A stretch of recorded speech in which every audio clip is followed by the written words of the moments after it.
Told you Dawson Knox was going to come in and visit. Come on in and sit down, Dawson. Wheel it up, man. Wheel it up. Pull it up onto the set. We just had Thurman Thomas on. We were talking about some of the things, and Right here. we got the big question. What's the big question people want to answer about this team that you're on before they head to the playoffs? And kind of focus on your side of the ball, the offense. Love to see you guys score, a one more touchdown a game, or get up into the high 20s and stuff. What are you guys? What are your guys' thoughts about how your offense is progressing? Because there's no doubt it's way different than it was in the beginning of the year. Yeah, I just think as we get more and more reps, like with the receivers and the tight ends with Josh, I mean, that timing, that chemistry just gets better and better as the season goes. Our line's doing a good job protecting them too. So I just think it's a rep thing. Since we've gotten more reps, it's gotten a little cleaner. And it's just going to keep getting better too, I think. How different are you now than you were 3 months ago? I mean, how different do you feel and how more comfortable? You know what I mean? Because you got to be, your headspace has got to be in a completely different spot now. Oh, yeah. My head was spinning when I got to camp, when we were going through OTAs. It was like a brand new world of football. Right. And now I feel like it's starting to slow down a little bit for me, just after doing all the plays all year, kind of just building up that rep count. It's starting to become a little bit like second nature. And like I said, that timing thing with Josh is just getting a little better every day. So I think it's gotten a lot. The game's starting to slow down a little bit for me. I know Coach has been adamant that it's go 1-0 every week, and it's the same kind of daily process every week that you do that. And the NFL is kind of a routine type sport, especially with the way the weeks are worked out here. But this week's a little different because I think a lot of people, at least on the outside, view this game as kind of a tune-up for the playoffs, and like an on-ramp kind of game. How do you guys view it? Are you trying to look at it the same, or is there a ramp-up element to this week for next week? Well, I mean, our team just has a lot of competitors on it, and we never like slowing down. We never like to lose, so I think we're just going to treat it like any other game. We want to go out there and win. Mm-hmm. Like you said, that's kind of been the motto all year, just to go 1-0 this week. Right. So I don't know how exactly it might be different, but even in practice, like we've been competing, playing hard, trying to win this week. How far away does week one against the Jets in New York seem? Right? Like a different lifetime. Right. Crazy. Right. Yeah. And now, you've seen them, too. They're a different team club as well. I mean, they've won 5 of their last 7. Right. They've started to kind of get it together a little bit, look a little more like the team we thought they were going to be when the season began. What about, you starting a game plan for them? What do you see? Yeah, so their defense has always been pretty well-rounded. Obviously, they've started making strides later in the season, kind of like we have.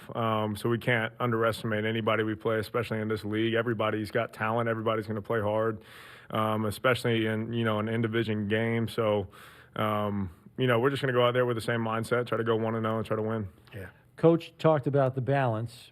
With the outcome of this game not impacting your playoff seeding, he talked about the long discussions that he and the other staff members had about weighing injury risk, weighing staying sharp as a team by playing versus rest and giving guys' bodies a break.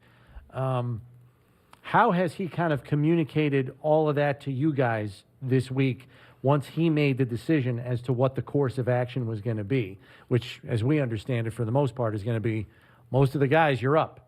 You know what I mean? So I'm just curious how he communicated all of that processing to you. Yeah, so earlier this week, we had a practice kind of structured, just kind of ones versus ones, twos versus twos, and less scouted look. So it was more of a competitive, we do our stuff, the defense does their stuff, and we just compete, work on our fundamentals. So it's kind of working on the little things that we need to get better on both sides of the ball at the same time. And he hasn't communicated whether it's going to be a rest week or not, but we've just had the message that we're going to go in and try to win this game and go 1-0. Is this the first time you've kind of done that maybe since training camp, ones versus ones, two versus twos, or have there been other practices this year like that? It's definitely been a while. We've probably had a couple, especially like during the bye week. Okay. That makes sense. There's been a couple practices where we've kind of stripped it down to where it's no scout team, where it's just, our defense doing their stuff that they do during games and what we do during our games. And we still had we still have a script that we kind of went through today of stuff that we're going to play or stuff that we're going to do against the Jets. Yeah. But just against our defense's look. So. Gotcha. Yep. What'd you do for Christmas? Did you have any fun over there? Get a day off, all that? Did you end up like, you weren't over here, right? I mean, you didn't come into the stadium at all, right? No, so yesterday was completely off. It was nice. Yeah. Christmas Eve, we had a little practice. Right. You know, had some meetings and all that good stuff. And then I actually went to Coach Boris's house on Christmas Eve night and went to Lee Smith's house last night. So it was a good little couple days. Yeah, it's nice to get kind of catch a break and get off your feet. Oh, yeah. A one day seems like an eternity at this time, right? Because you're such a routine-oriented, it's such a routine-oriented thing that you got the stuff you do every day, morning to night, and to pluck a whole section of that out really does do you good mentally more so than physically. Right? Yeah, it was good to reset, just kind of clear our minds, focus on, I mean, obviously I don't have family in town, but Lee was able to, you know, open gifts with his kids. Me, Tommy, and Nate Becker went over to his house last night. We all had a good dinner. Right. Helped them set up some of their presents. One of his kids got the new PlayStation VR or whatever. Nice. Yeah. Yeah. I mean, that's too young for me, but we helped them set it up, played some ping pong down in the basement. It was fun. Right. Is there, because human nature, you know, is a real thing, and as much as you guys are locked in on the Jets this week, is it going to be hard, knowing human nature as it is, to not maybe at least take a peek up at the scoreboard, maybe see if the Chiefs are winning? Because it's Chiefs or Texans. You guys don't know yet, and what happens this weekend is going to largely determine who you guys are playing 2 weeks from now, or a week and a half from now at this point. Is it hard not to let human nature creep in and just kind of, let me just take a, I wonder what the Chiefs are doing over there? Because they're playing at 1-2. I know the Texans aren't playing until 4, but if the Chiefs win, then they stay in the 3 and you get Houston. Is it hard not to kind of take a look up there? Well, honestly, tempted, right? Yeah. Oh, absolutely tempting. I'm sure we're going to have, you know, scouts and everybody else looking at it. Yeah. But I think just from the player standpoint, we're going to be focused on the game. And I honestly don't even know how anything can shake out at this point. It's best not to worry about it. Yeah. So, so we're tell me when we know. Right. Exactly. So I think all the players are just going to be, you know, locked in on the field. So yeah. And how is the vibe in the locker room right now? Because at this last game, it's a real game. It counts in your personal statistics, counts into your career. It's not going to affect anything in the standings, though, and you're in the playoffs, and you're going to play beyond. So it's a kind of a weird situation in the locker room where, you know, this is inconsequential. You know, the consequences are not dire if you lose, you know, because you kind of feel like thrown up in your sink when you lose most of these games because, man, you got to, right? Yeah. This one's not like that. So it's what's the vibe like in the locker room? How you guys handle it internally? Yeah. So the weird thing for me is obviously this is my first year, and so this, you know, is kind of normal for me. It's not normal around here. Let me just tell you. Right. So I think the vibe is like, you know, kind of like you said, we know our goal is still out there no matter what the result is this weekend. So it is a little different, I guess. It just feels a little different because we know like we're guaranteed a playoff game. Right. But at the same time, I think everybody, like I said earlier, like everybody has that competitive spirit that, you know, no one likes losing. It might not be like, oh, the season's over, we lost, but it's still, you know, no one likes losing, especially in this level. So sure. And I know earlier you were talking about, you know, things like getting on the same page with Josh, even more so, you know, as we get down to the postseason. What are the conversations like on the practice field? How might those differ from time spent in the film room?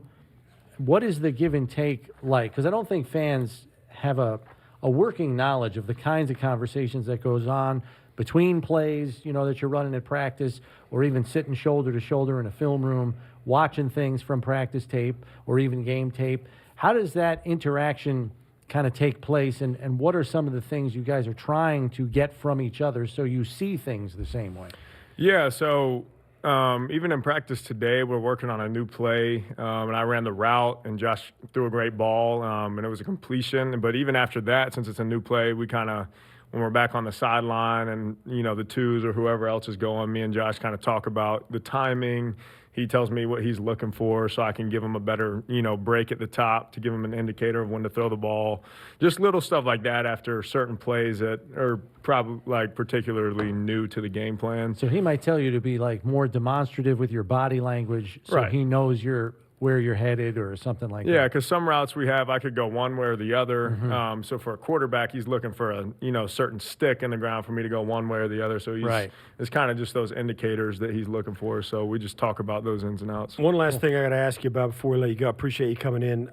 AFC playoff teams this year, and we'll put the Titans in along with the Texans, and then the other champions. So the Ravens are in; they're 7-1 on the road. The Patriots are 6-2 on the road. The Bills are 6-2 on the road. The Chiefs are 7-1 on the road. The Texans are 5-3, and the Titans are 4-3. All these teams are winning on the road. As a playoff team now, you don't really do you worry about going on the road? Like Not with right? a 6-2 record, I would. Right? Yeah, not at all. Does home field count what it used to? I mean, that's really kind of that's the question. Still, we would absolutely love to play at home with these fans. Everybody goes nuts in the stands. I've never played with a type of energy that we have here at this field, but I think anywhere we play, we're gonna, come out with, an equal chance to win. And an expectation to win, too. Right, yeah. Sometimes it's more fun going on the road and silencing a crowd rather than playing at home and getting a crowd going. Pressure's kind of off, too, right? A little bit, because, they're not thinking, the home team's all jacked up. They're thinking, all right, let's get off to a fast start, and you hang 7 on them early. It's like, oh, okay. Oh, yeah. No, I think we're ready to play no matter where it is. So. Yeah. Yeah. Well, good luck, man. Thanks for coming in. Dawson Knox, tight end for the Buffalo Bills. Thanks for coming. Appreciate it. Absolutely. Thanks for having me. Steve Tasker and Chris Brown, we're going to be here till 3 o'clock. This is One Bills Live, presented by Kaleida Health from One Bills Drive, and this is Buffalo Bills Radio.